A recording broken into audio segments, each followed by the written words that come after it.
Hi, I'm Filippo Olivieri. Welcome back to my exploration of the myths and legends of Stanley Kubrick. We are going to discover what really is behind all the crazy stories about Kubrick's perfectionism, his obsession with movies, his hermit-like existence in a secluded house in England. This is the second part of my episode that debunks the Kubrick mythology and reveals the true nature of his public image. Let's get down to it.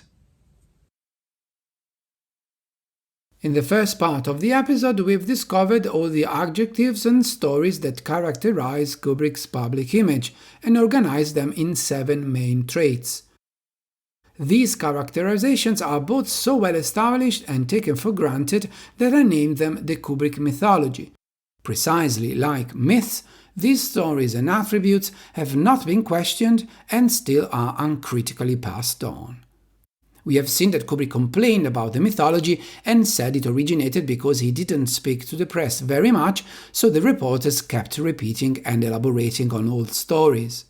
Yet I've discovered that, on the contrary, Kubrick spoke extensively with reporters and film critics, carefully supervising how he wanted to be portrayed in their articles and books. If the most extreme characterizations, the cluster tagged lunatic, can be explained with the explosion of tabloid journalism in the 1990s, the birth and proliferation of the other attributes need a different rationale. To do that, I'm going to analyze the 361 interviews with Kubrick that I found to see whether the distribution of the characterizations of Kubrick over the years may give us some clues about the origin of the mythology. The first profile of Kubrick was published in 1948, when he was working as a photo reporter for Look magazine. Presenting his assignment at Columbia University, the profile said that Kubrick pushed around the faculty members because he knew exactly what he wanted. A veteran photographer at 19, Kubrick had such an intense preoccupation with his work that he tended to forget his skis and glasses, and was so careless about his clothing that his fellow photographers had to help him dress properly. A few months later, in one of his earliest known interviews, Kubrick is said to be so knowledgeable about the camera that the instrument has served him like the genie served Aladdin. From the start, Kubrick was described as a focused, experienced, and self-assured presence. At the same time, a lighter touch was given with a certain absent-mindedness for trivial matters, with the result of an unkempt attire. As soon as he started moving towards filmmaking, Kubrick contacted people in the New York papers to write about his projects. The tone of the resulting articles is similar to that of the Look profile. For example, the New York Times said that he was no ordinary tyro thanks to 4.5 years spent as a top-flight magazine still photographer and 2 short films ready for distribution. If you think Stanley is nervous about the prospect of starting filming on his first picture, then you're sadly mistaken. Stanley says he has figured out every camera angle. Again, determination, self-confidence, and experience. When Fear and Desire, which was financed independently, was acquired for national distribution, Kubrick became a wunderkind and a boy genius. All the articles I have found from 1953 combine expertise with a casual look. But they also introduce a new element, modesty. Unlike most youthful prodigies, Kubrick is quiet-spoken and graciously modest. He has his snare of self-confidence, but he keeps it to himself. When Paths of Glory opened, modesty turned into elusiveness. The New York Times found Kubrick a slightly elusive, seemingly diffident young man who talks little and makes astonishing movies. The same year, an Esquire profile called Kubrick a new star who has shown more audacity than Hollywood has seen since the departure of Orson Welles. The article reaffirmed that while not exactly a recluse, he tends to keep to himself. Kubrick's unusual frugality was also addressed in detail to separate him from the Hollywood population. When Kubrick took the reins of Spartacus, an article said that he, at 30, displayed a sureness, an awareness, a guiding perception often not duplicated in directors twice his age and many times his experience. Kubrick was described as a quiet but determined young man, not easily deterred from his objective. He is polite, he listens, he offers his point of view, then goes ahead and shoots it his way. We find a slight shift when a reporter touched on Kubrick's icy aplomb in taking control of the mammoth production, called him indomitable, and commented on his cool demeanor in maintaining the courage of his convictions that has been known to antagonize his collaborators. Another reporter was more explicit and wrote that Kubrick had a reputation for trouble. In any case, in the early 60s, Kubrick's image was fundamentally that of an unusual, demanding, potentially troublesome but ultimately benign presence within the film industry, an interesting rising filmmaker with a strong personality and a few bizarre but innocuous eccentricities that were the standard mark of a genius. It is with Dr. Strangelove that Kubrick's image altered dramatically. The customary interviews with the New York Times called Kubrick an argumentative director who, in his stormy career, has quarreled with practically everyone. The former enfant prodige had suddenly metamorphosed into an enfant terrible. It is also during the production of this film that we find the word perfectionist attached to Kubrick for the first time. I should point out that the change happened when Kubrick became his own producer and further expanded his control, presiding over the Columbia marketing department, causing considerable friction. Kubrick's hold on publicity grew stronger with the making of 2001. To promote the film in England, Kubrick commissioned Victor Davis of the Daily Express an exclusive series of articles to coincide with the London premiere. Davis naturally praised Kubrick's technical genius and spotlighted his single-mindedness, writing that he was a man with a grand obsession whose insistence on perfection drove his designers to despair. The series elaborated on the earlier descriptions of Kubrick with a dash of sensationalism, which is always good for a film's opening. But it also added a new myth, perhaps an evolution of Kubrick's tendency to keep to himself that we saw before. Here Kubrick was called a secretive gifted man who had an abhorrence of publicity.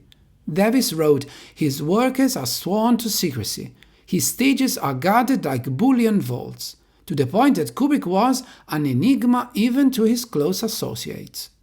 To call this description myths is particularly fitting, not only because Davis wrote total fabrications. We've seen in the first part of the episode that Kubrick had the very opposite of publicity abhorrence and that his stages were far from sealed, but also because Davis used the very word mythology. After recounting some anecdotes about Kubrick's perfectionism, he wrote, "These tales gave rise to a studio mythology. It begins, in 6 days God created heaven and earth, and on the 7th day Stanley Kubrick sent it back for modifications." The last two articles in this series are especially noteworthy. Kubrick was said to have an astonishing capacity for work. He has labored 18 hours a day without a single day off for 4 years. He appeared to be both permanently on the telephone and ubiquitous, directing actors, setting camera focus, supervising wardrobe and makeup. He has a compulsion to double in everybody's job. When he showed this film to the New York critics, he was constantly in and out of the projection box, adjusting sound levels and focus. Earlier, he had insisted on a trial run of the theater's air conditioning. When he arrived in England in 1965, Kubrick drew up a plan to have a helicopter bomb the town near his studio with DDT because he was informed that a plague of flies was imminent. And finally we learn here that Kubrick refuses to fly and that his chauffeur is not permitted to go above 25 miles per hour. It appears we have found the origin of the usual Kubrick anecdotes. With such an outcome, one would assume that Kubrick was cross with Victor Davis. Yet, 4 years later, Kubrick gave Davis another interview for A Clockwork Orange, where some of the myths are repeated. I guess we've found not only the origin of the Kubrick mythology, but also its originator. Kubrick didn't use a single journalist to shape his own persona. Another prominent example is given by Alexander Walker, who was significantly one of the very few from the press that Kubrick seemingly trusted. To prepare the English release of A Clockwork Orange, Walker wrote a profile where Kubrick is called enigmatic as the monoliths in 2001 and almost as elusive, a hermit keeping the world always at a distance, behind gates encrusted with verboten notices guarding his privacy. Walker wrote that Kubrick was fanatical in preparing his films, even using maps of the incoming flight paths at the nearby airport. Reporting anecdotes from the set about the efforts for the cast and crew, Walker concluded, if this director takes infinite pains, he gives them too. A Clockwork Orange demonstrated once again his ruthlessness in pursuit of absolute authenticity. If you're still not convinced that Kubrick had a hand in the propagation of his peculiar image, consider that this very article by Walker was reprinted without any alteration in the official UK programme available to the press and public. And the booklet prepared for the American market contained an editorial biography that read, Kubrick's reputation for control is legend. In addition to producing, directing, and adapting A Clockwork Orange, he operated the camera, lit the sets, was involved in every decision regarding casting, art direction, scoring, and mixing. And again, combining the control freak myth and some eccentricities, the press kit for Barry Lyndon stated, there is only one boss on a Stanley Kubrick film, that's Stanley Kubrick. A painstaking genius and a self-admitted perfectionist, Kubrick drives his own car because he wouldn't trust a driver. Kubrick works under a heavy cloak of secrecy and lives in a self-sufficient security in a secluded house in Hertfordshire. He is a unique, retiring, obsessive and unpredictable genius. These profiles included in the official promotional material for the films indicate clearly that Kubrick saw a positive, exploitable marketing value in such an odd image of himself. Following the release of 2001 A Space Odyssey, Kubrick's mythological image was pushed into the public opinion at every film's opening, cemented and became proverbial. With his skillfully constructed persona, Kubrick successfully established himself as a one-of-a-kind filmmaker. This is the point of arrival of a strategy that Kubrick put in place as soon as he entered the business. I found out what I believe was his very first move, a 1950 news story from the Associated Press, a very effective move in actuality because it was syndicated around the United States and reached a readership of millions, with lots of boasting headlines. My favorite are Kubrick is teaching Hollywood how to produce low-cost films and Are you listening, Sam Goldwyn?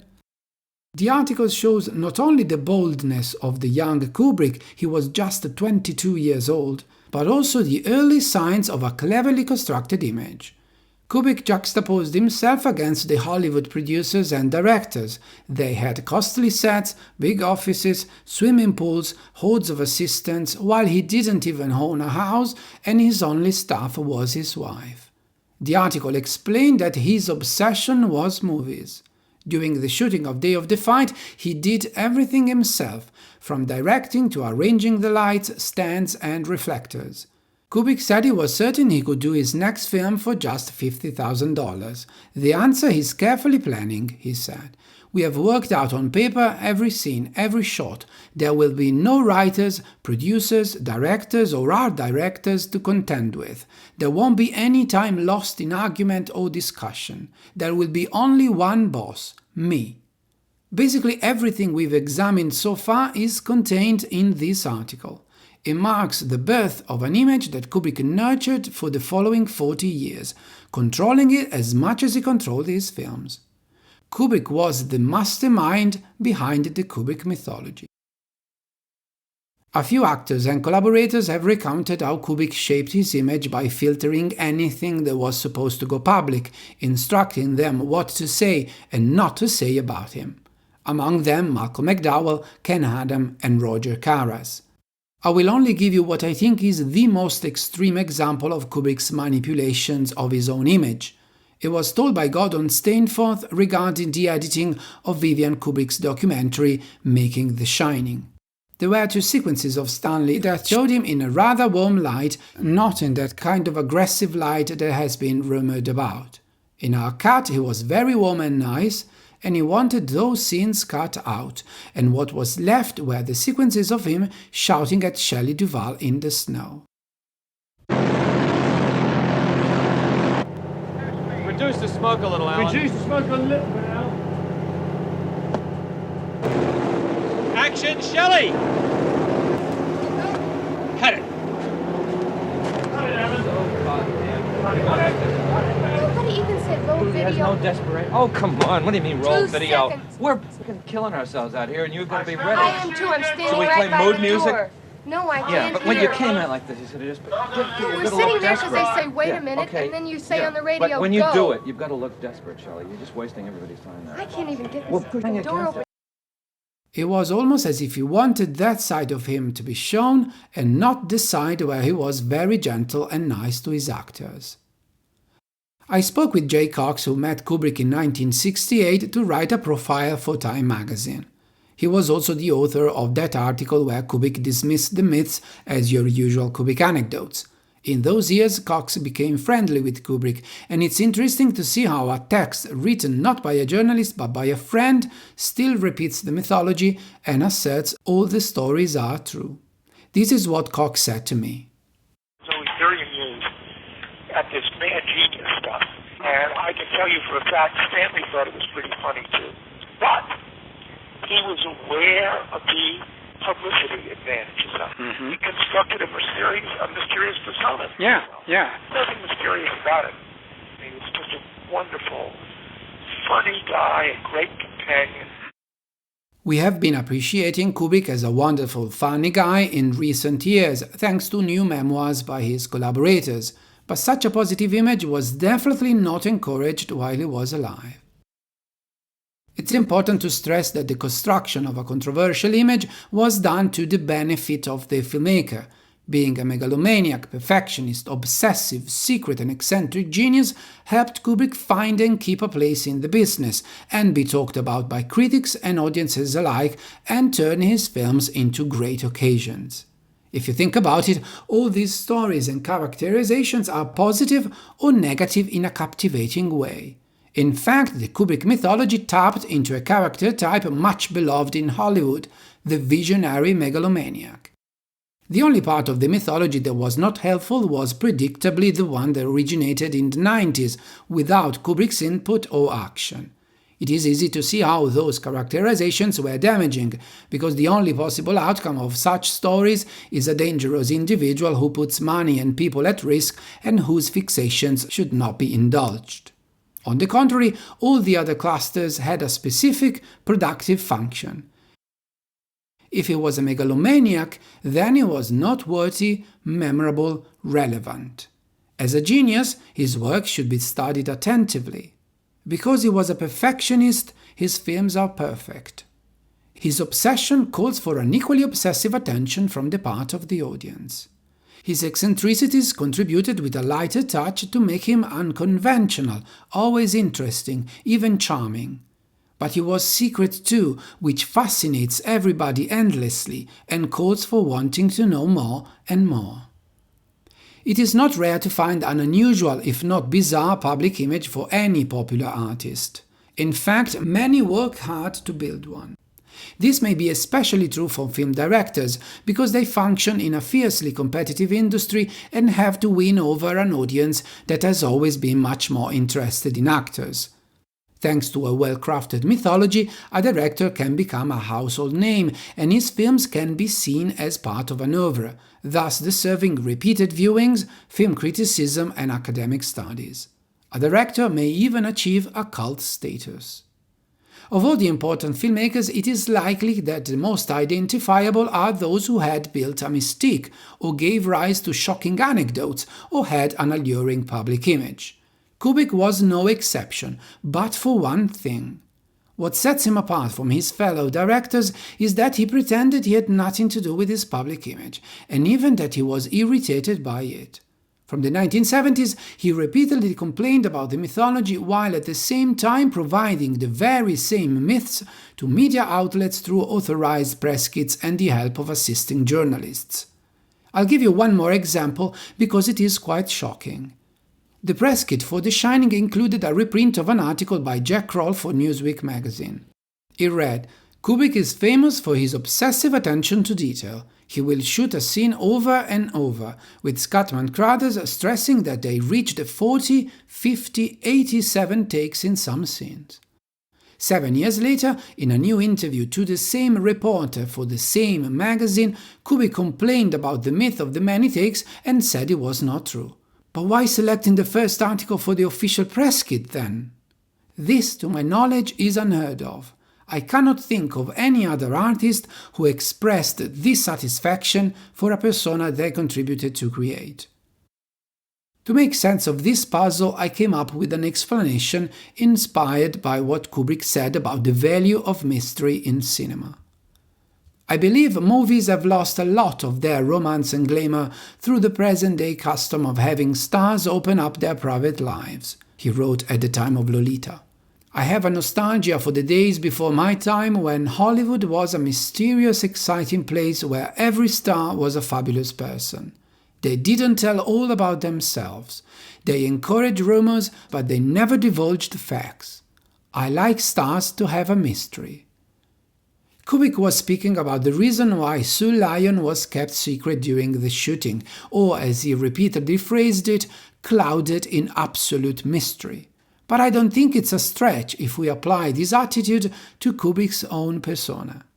Apart from the unwanted, bitter turn of events of the last decade of his life, I believe Kubrick successfully created a mythological image for himself that helped him be perceived as a powerful, distinct director with a quirky personality that was guaranteed to attract media coverage.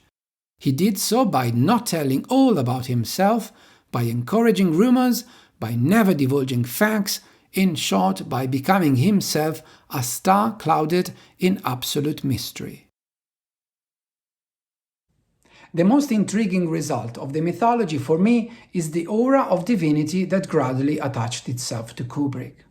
Since the release of 2001: A Space Odyssey, every new Kubrick film was saluted as a philosophical statement, and slowly but steadily as something that was not merely to be enjoyed, but that needed to be explained or even decoded. The fact that Kubrick has now become a cult figure, the idea that his films contain symbols and enigmas are, in my opinion, an after effect of the mythology. By presenting himself as a boy wonder, a maverick in the industry, an obsessive perfectionist, and finally as an all-controlling, all-knowing, mysterious genius, Kubrick shaped our perception of his cinema. A cinema in which nothing is accidental and every single detail must bear a profound meaning.